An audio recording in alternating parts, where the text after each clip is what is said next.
Syracuse Sports is presented by Crouse Health, the exclusive healthcare partner for Syracuse Athletics. Welcome, guys. My name is Brent Axe. So great to have you on board here. Got a couple things that we're going to discuss on the pod today. Mike Waters was in Brooklyn. He was there at Kiyan Anthony's commitment.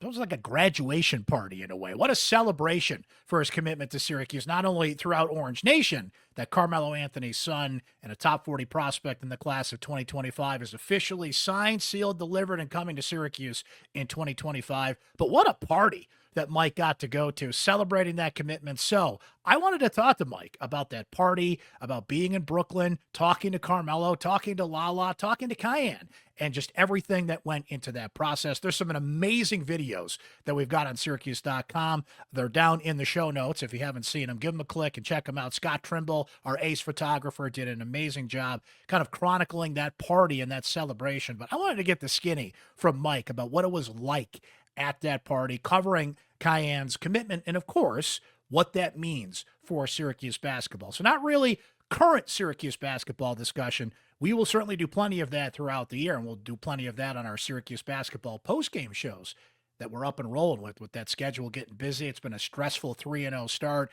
for Syracuse. What's going to happen when they upgrade the competition in upcoming games here? We'll be all over that on our Syracuse basketball post-game shows. We'd love to hear from our Syracuse Sports Insiders on those. As always, being a Syracuse Sports Insider gives you direct text message access to me. I send you guys notes, tidbits, information. If I have any breaking news, you get it first. Insight, analysis, you name it. We'd love for you to be a part of our Syracuse Sports Insider community. Just hit joinsubtext.com/Syracuse Sports. Try it free for 2 weeks. It's just $3.99 a month. After that, it's been great to see so many of you signing up and being a part of our Syracuse Sports Insider community, but give it a try.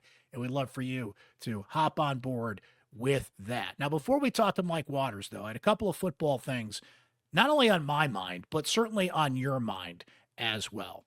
Sometimes I write my column for you. Sometimes I do this podcast for you. And sometimes you do those things for me. In this case, you certainly did it for me.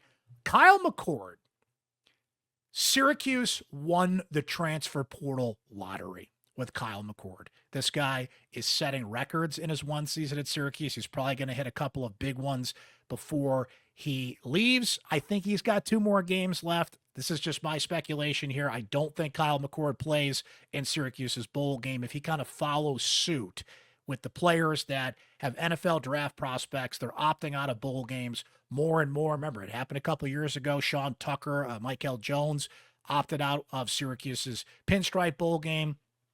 I don't think McCord plays in the bowl game. So I think he's got 2 games left, UConn and Miami, right? The bar that he has set for bringing in a quarterback out of the portal is unbelievable. And you guys know that. And you're already starting to think, well, who's the quarterback for this team once McCord leaves? Because McCord certainly will move on and try and get picked in the NFL draft. He accepted a bid this week to go to the East-West Shrine Game in Dallas in January, one of the marquee NFL draft prospect events, along with the Senior Bowl, of course. So who takes over for McCord? Is that quarterback on the roster? I think is the question. Michael Johnson Jr. is Syracuse's backup quarterback, and I can confirm for you guys that Michael Johnson Jr. has another year of eligibility. He applied for a hardship. He got that hardship. So Michael Johnson Jr. came out as one of the top 200 players in the class of, let's see here, going back to high school, 199th in the ESPN 300. Both 247 Sports and ESPN ranked him as the number 2 overall prospect in the state of Oregon, the number 9 dual threat quarterback in ESPN's rankings. He goes to Penn State, transfers to FAU. When he was at FAU, he missed a lot of the 2022 season, if not all of it, because he had a season-ending injury and did not appear in any games, right? So because of that, he gets a medical hardship and will have another year of eligibility. Michael Johnson Jr. comes to Syracuse, starts playing quarterback again. He had switched positions at FAU and earns the backup quarterback job. So does he slide in, to the starters role next year? That's a possibility. Jahkari Williams, remember, out of Macon, Georgia, dual threat quarterback as well. Somebody that was rated as one of the top 20 dual threat quarterbacks in the country coming out. Dino Babers recruit. Sticks with this staff. Can the freshman, who will be a sophomore next year, compete for and win the job? I actually asked Kyle McCord this week to give me an assessment on Jahkari Williams and the rest of that quarterback room. And here's what the current Syracuse quarterback had to say. Yeah, Jahkari's been doing a great job. And for a guy who didn't early enroll, it can be a lot because, your first real practice is fall camp and, he's kind of getting, right rolling into the season. But I think he's done a good job of learning the playbook. And then on top of that, like the most valuable reps he can get right now are in scout. And just talking to guys like JB and Marlowe and the rest of the defense, they're saying like the improvement that he's made from week one to now, like, it's off the charts. And so just to continue to stay on that trajectory, I think is important for him. And I think he's done a great job of it. And, I've been trying to help him out as much as I can. He really does enjoy, I think, learning. And I think that's important. And I think the rest of the room, like having a guy like Mike in there too, who's been around a lot of college football kind of in the same role as I am with him, just trying to, kind of pour some input into Jahkari and the younger guys. It's been cool to see. That's Kyle McCord on the rest of the quarterback room there.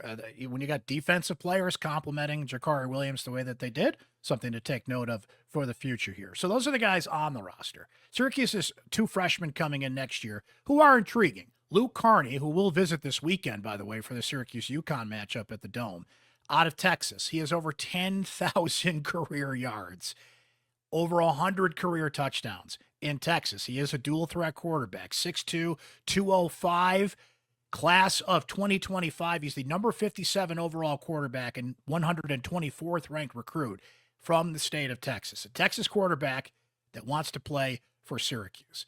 There's something really spine-tingling about that. When you think about Texas high school football, he's won 3 state titles in Texas. That's intriguing, right? So you have Luke Carney coming in. You also have Henry Belin coming in next year. Henry is a quarterback out of the New York City area.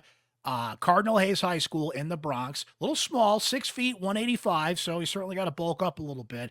3-star prospect, top 15 prospect in the state of New York, number 91 currently at the quarterback position nationally. You know what's intriguing? What to get this guy in the pot. Former Syracuse quarterback Madi Williams has been mentoring him and coaching him since Henry was 10 years old. So we'll have to see if he can step right in and at least compete for the job. But we know, no matter how highly touted you are, a freshman grabbing that job is going to be a tall task one way or the other, right? So what about the portal? Is Syracuse going to go into the portal? Think of the standard that Kyle McCord set. Thomas Castellanos from Boston College is in the portal. Matthew Sluka, you'll recall, UNLV left over the NIL dispute. He's in the portal. He put up a lot of yards at Holy Cross. He's more of a run-first quarterback. Not that he can't throw the ball. He can. So that would be a big philosophical change to go from a prototype pocket quarterback in McCord to a dual threat. But you got to go with the flow and who's best out there, right? So something to think about, guys. The portal opens in a couple weeks, December 9th. I don't think there's any question Syracuse goes in the portal and grabs another quarterback.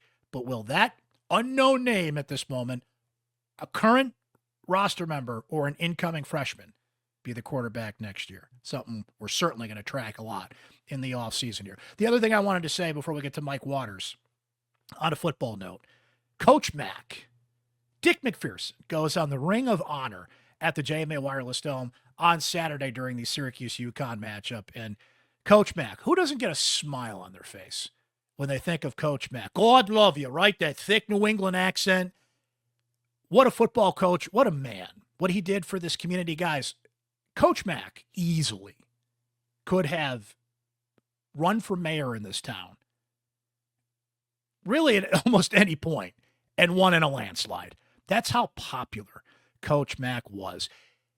It's a shame that social media wasn't around when Coach Mac was the coach. Or think of Fran Brown's going viral with winners get washed, and it feels like Fran's got all these expressions that really catch on in the social media era.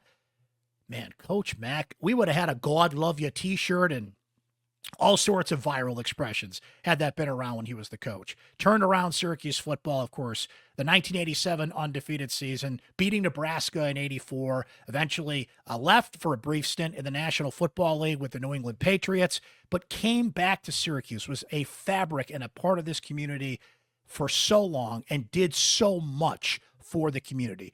All the men that are up on the Ring of Honor certainly are well-deserved in what they did as coaches, what they did as players, what they did for their respective programs that they were a part of.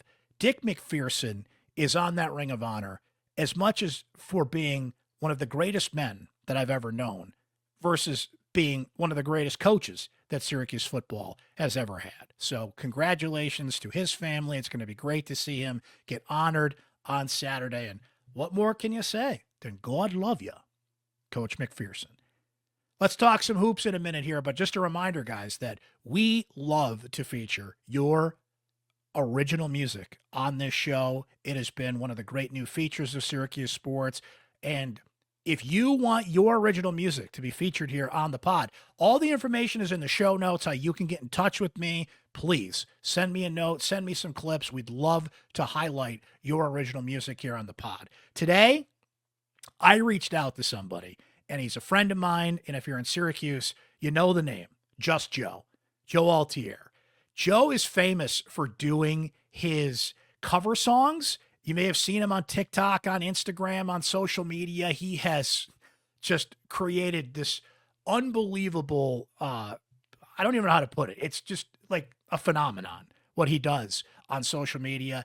He'll cover songs. Those bands will react to those cover songs that he does. And it's a phenomenal way that Joe does it. Joe and his piano, just covering these amazing songs across all genres of music. He's in Brand New Sin, which is a terrific band. And Joe has some of his original music as well. As much as Joe just absolutely knocks it out of the park with these cover songs that he does, Joe's got some original music out. So what we're going to feature today is a song called This Time Around. Okay, so you'll hear a little bit of it here to intro Mike Waters, and then we're going to play the whole song for you at the end of the podcast. And all the information to follow Joe is in the show notes. So today, Just Joe. In the future, it could be you. We would love to feature your original music here on Syracuse Sports. Let's listen to This Time Around from Just Joe, and then we'll listen to our conversation with Mike Waters about what it was like to cover the Kiyan Anthony commitment.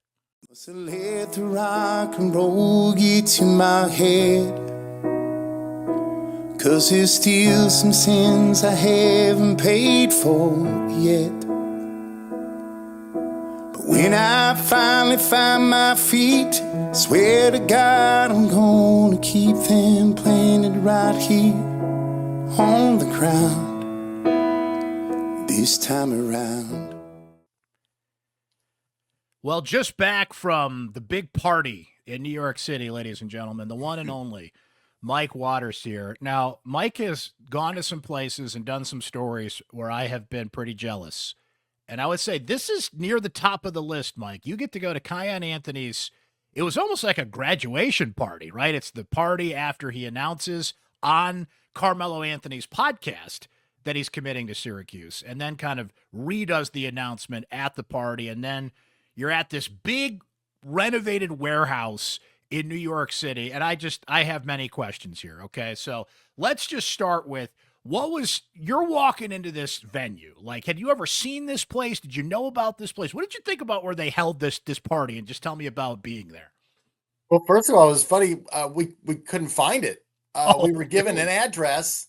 It didn't really have a name. There wasn't a business name on it. So at first, I walked into a brewery that was in the same warehouse building, but it was on the wrong side of the building.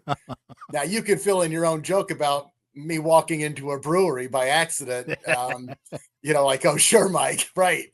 But I it was an accident. And Scott Trimble, our photographer, videographer, we made our way out of there.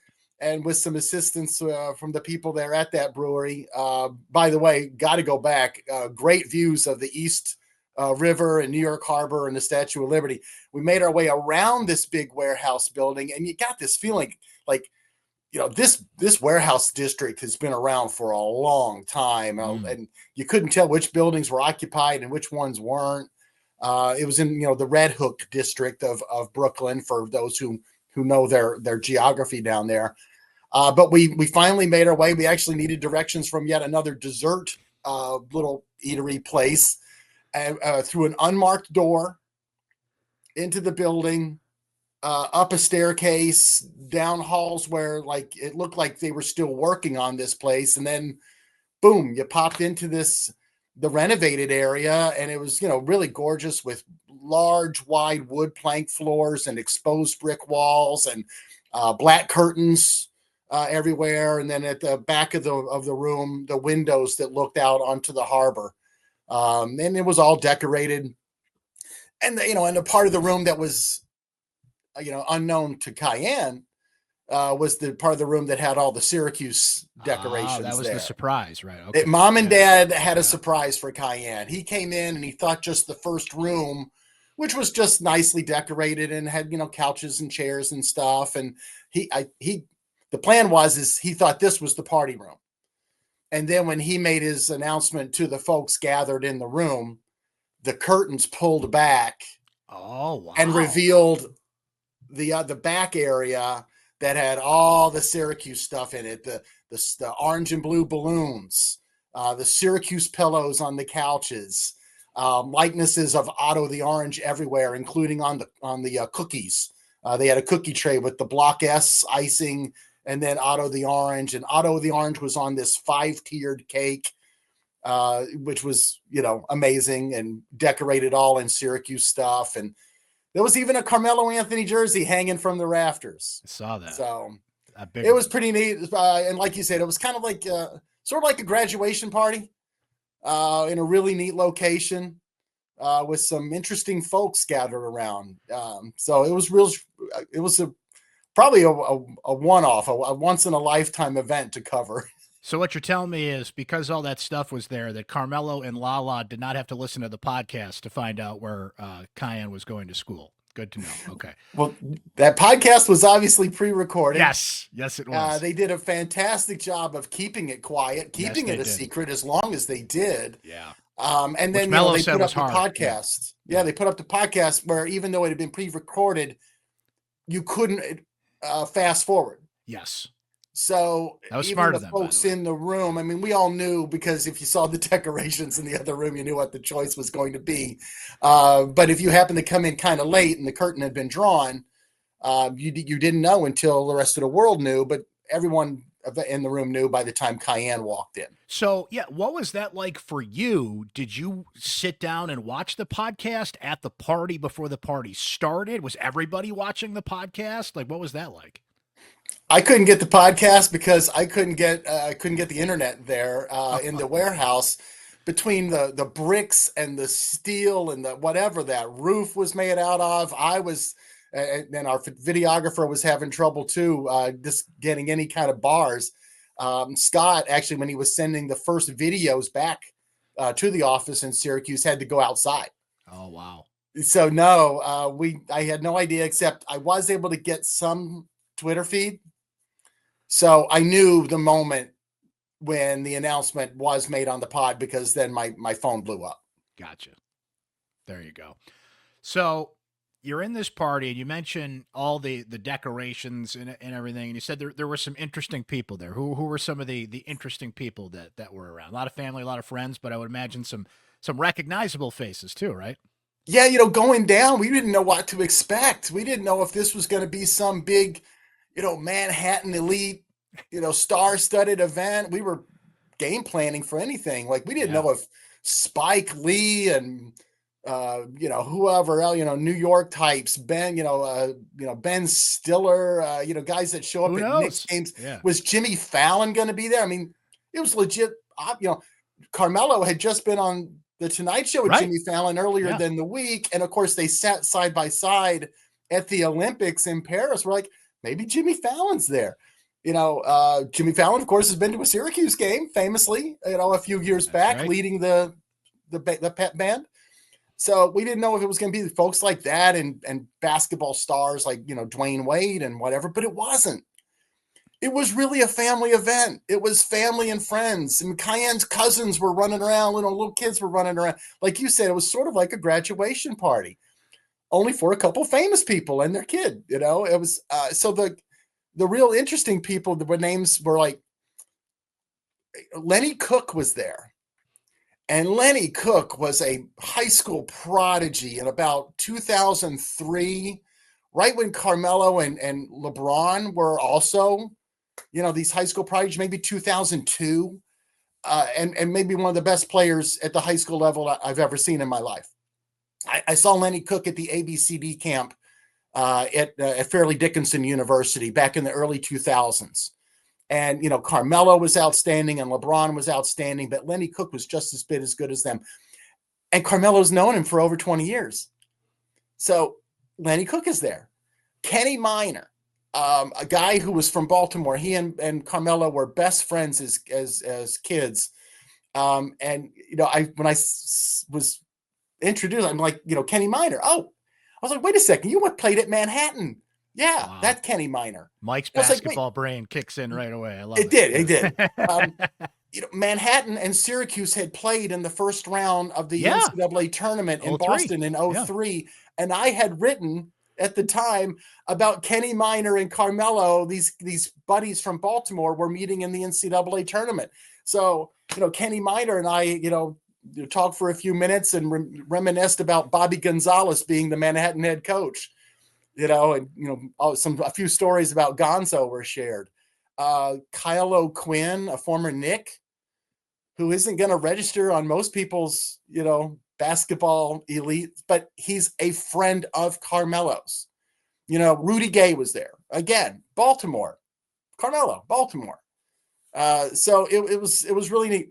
The one guy that was funny that did stick out too was a Boogie with a Hoodie was there. My God. And of course, Syracuse has a connection with the rapper from New York. He came to a game just 2 years ago or 1 year ago with Elijah Moore, famously.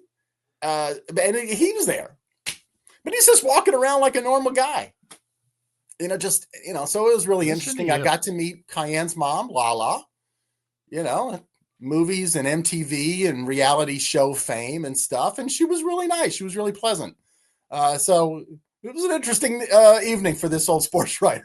Right. So you're invited. You're at this graduation party for Kiyan here. Now he still has a senior year to go, and we'll see how that goes. But now he's committed. This huge party, all the decorations, everything, and to see the pure emotion that was there. I mean, Carmelo, and you said it, LaLa is famous in her own right as an actress, reality television. Like, these people have huge lives. They're millionaires several times over. But what did you think about just, these are parents that are seeing their kid commit to college? Like, I think no matter what the status is, and like, I could relate to that, who has a freshman in college. You've had kids go through college. Like, no matter what your I guess your status in life is, like, you still get those same emotions as a parent. Did you see that come through when you got a chance to talk to both Carmelo and LaLa? Absolutely, Brent. You're absolutely right. You hit it on the head. It was so relatable. I can't relate to Carmelo Anthony's life in any way, shape, or form. I have no clue what it's like to be Carmelo Anthony. But in that moment, I got it. Like he and I've had that moment before. When your kid, either opened up the computer email or the file or went to the mailbox and got that envelope that they were admitted to their dream school. That moment, that it was sort of like that. And you got in and you had the hugs, and of course Melo choked up a couple times when he was addressing the room at the very beginning.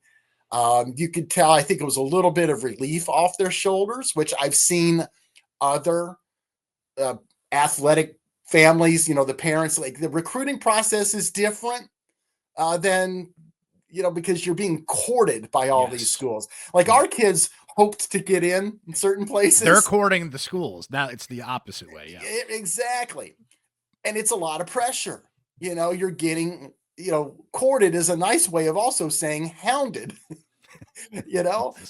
So there's a lot of pressure. And where are you going to go? And all these coaches, famous people are begging you to come play for them. And that, you're 17 years old. and having to tell, Mike Woodson, Bruce Pearl, Eric Musselman, no, thank you, but no. And then I think Carmelo was also very emotional with the fact that while he really tried to stay out of it and not put any undue pressure on Kiyan to go to Syracuse, you could tell Carmelo was rather pleased. And I think that got to him as well. That came through. That came through in the interviews. It came through in the podcast. You could tell, like, he wasn't going to push him, but he was secretly hoping beyond hope that he would continue the legacy here. And I do want to get into that and get your thoughts on, the basketball aspect of this and what Kiyan and Carmelo had to say about that. But just a couple more thoughts on the party itself. And so you're there, and so you're working, you're a reporter, but like, did you have some of the food? Like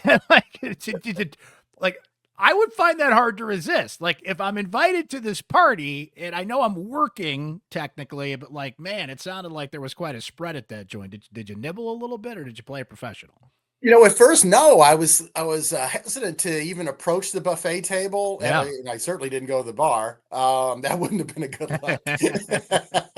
But no, but I was writing about the ambiance and the atmosphere, and I needed to write about the food. And to be honest, it was rather dark, and I couldn't tell what was in all the things. So I found the young lady who was the caterer to the event, who had done the food. She was Carmelo's personal chef. Oh, wow.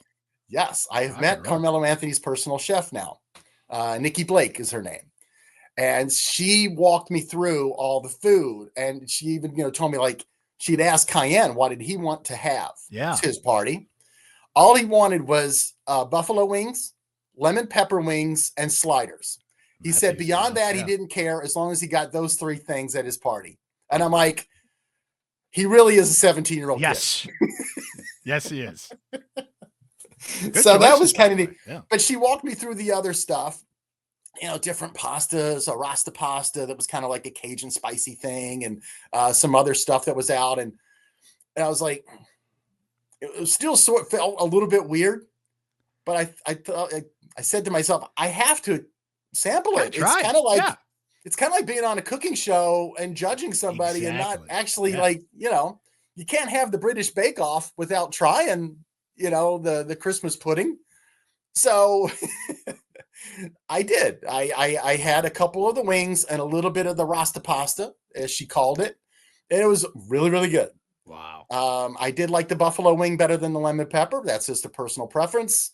But not bad for downstate wings. Gotta say. The cake? Did you have any of the auto cake? I did not have the cake. I as far as I could tell, the cake had not been cut into by the time Scott and I had to kind of get out of there and start, pumping out stories and videos to everybody.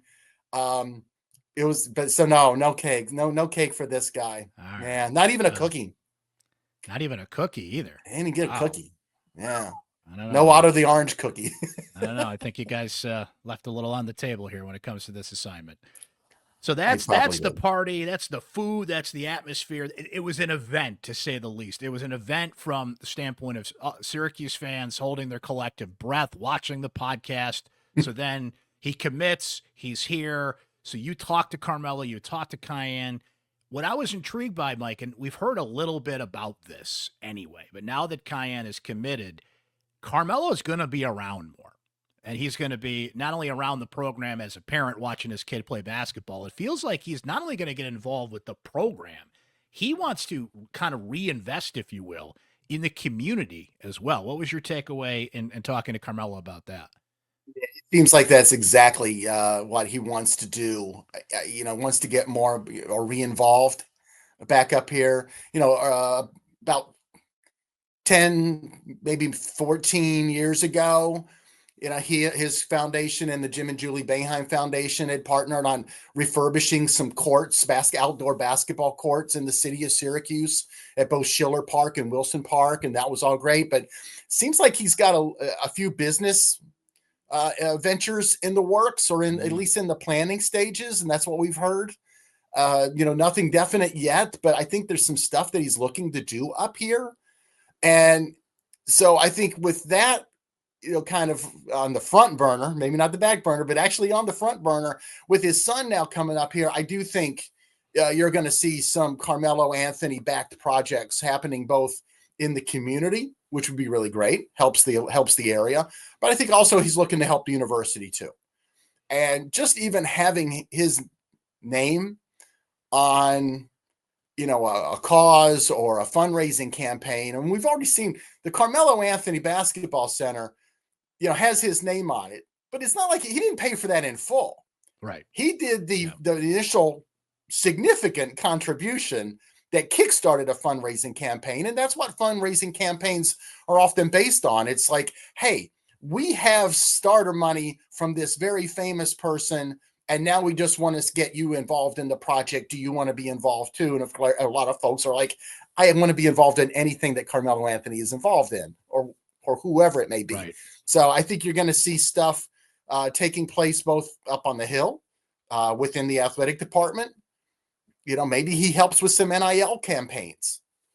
So, and then of course, I think that we are going to see him with some projects around the community too, which it's exciting stuff. That is exciting. And to see him sitting courtside with LaLa said she's going to be at a lot of games too. As we said, they are who they are, but they're just two parents watching their kid play. And that's going to be fascinating to see that play out. On that note, what were your impressions of talking to Kiyan and now what we're looking at here? He comes into a class that's got Sadiq White, who's actually ranked higher than him in some of the recruiting services, who's a very talented player. Aaron Womack and, Luke Fennell as well, the Australian kid that Syracuse found is actually playing professional basketball over there.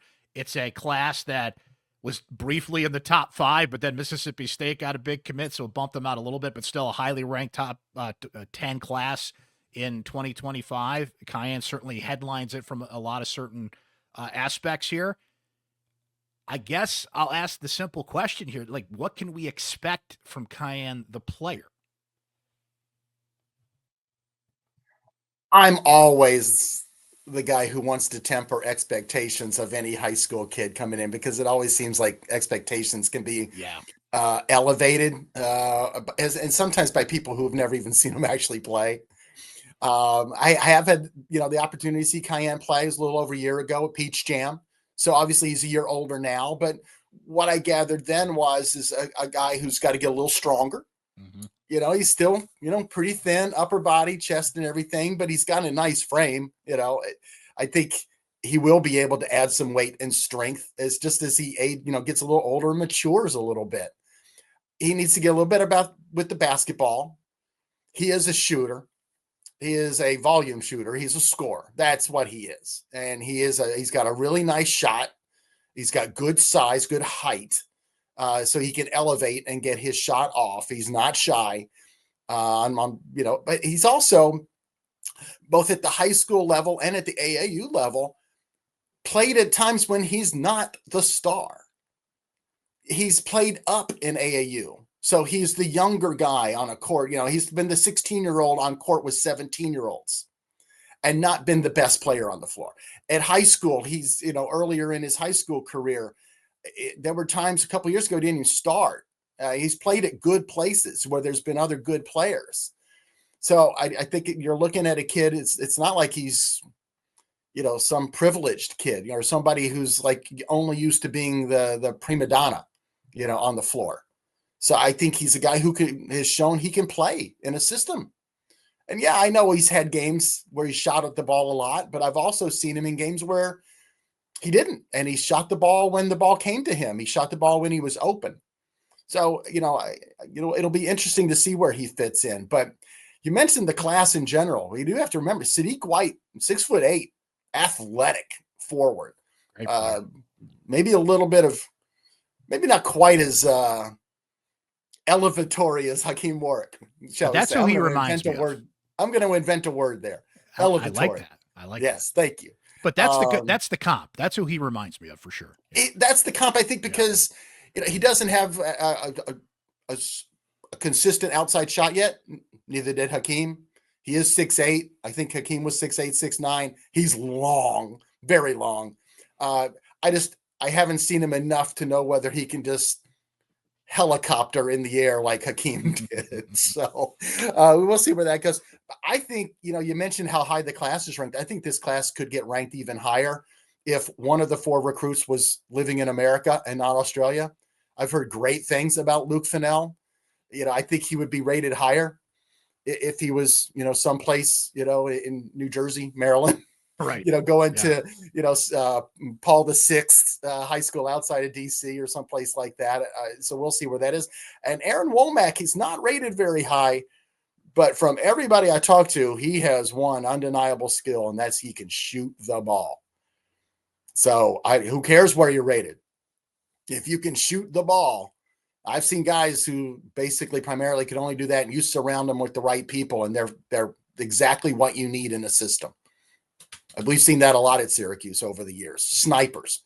They go back and look where Preston Shumpert was rated coming out of high school, and then talk to me about the player he became at Syracuse. Right. So good thought. We'll see.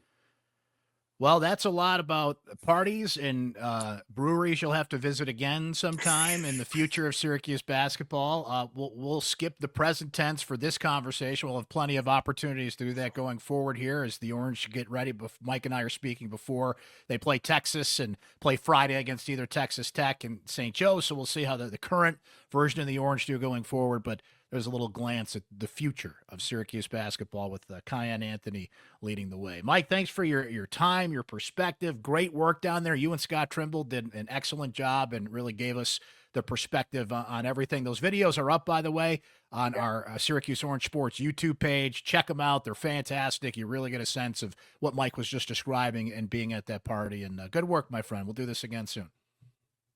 Thank you, Brent. It's always fun talking to you.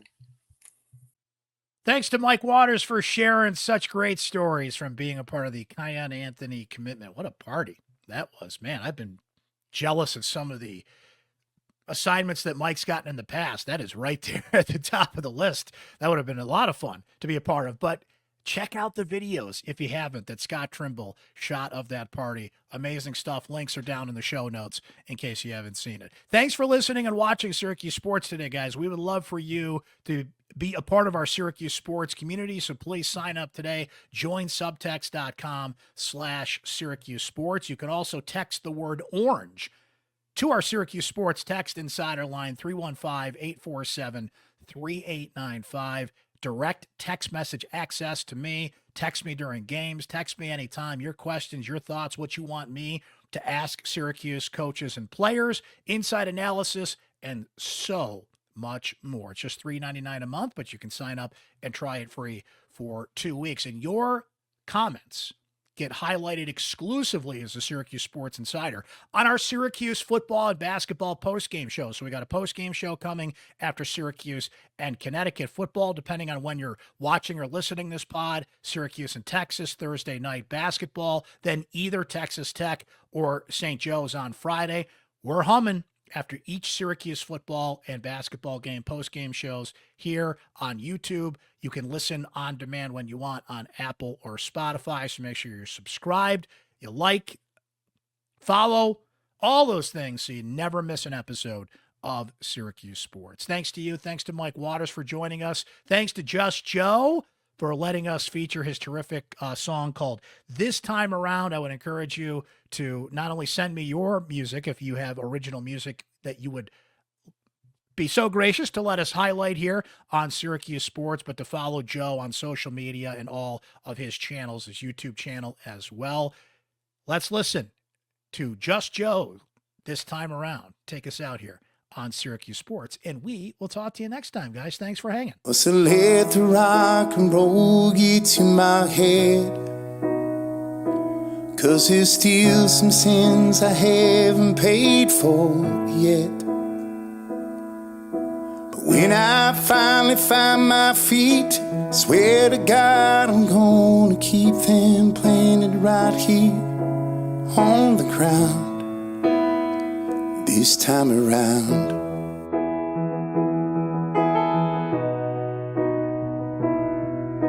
I rolled the dice and tried to catch some luck, and things ended up the way they ended up. I made this bed, I'm lying here. Can't rewind and try again. So I'll keep back to heaven bound this time around.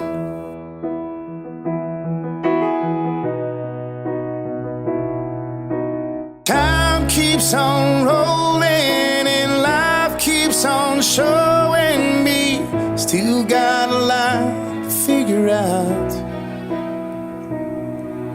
I fooled around hearts and watched them break.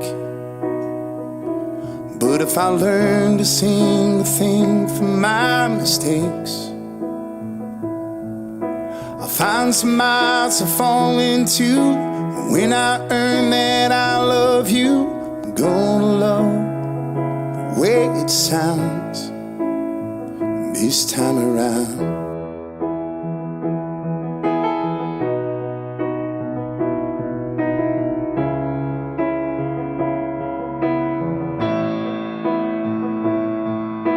Time keeps on rolling and life keeps on showing me. Still got a lot to figure out. The future isn't something I can see, and perfect isn't something I can be. But as I turn another page at the ending of the day, maybe I won't let me down this time around.